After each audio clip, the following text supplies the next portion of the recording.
Siz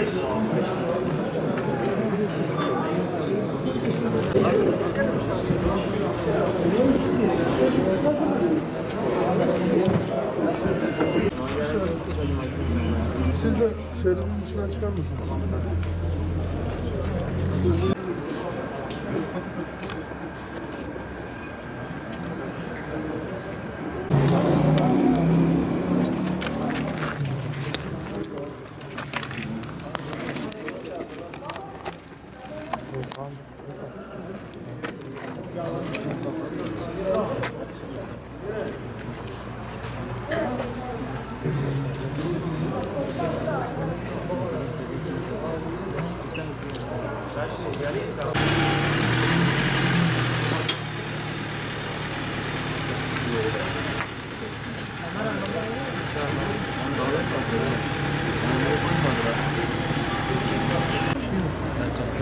Ama ne var abi? Bakacağız adamlar iş aramak lazım.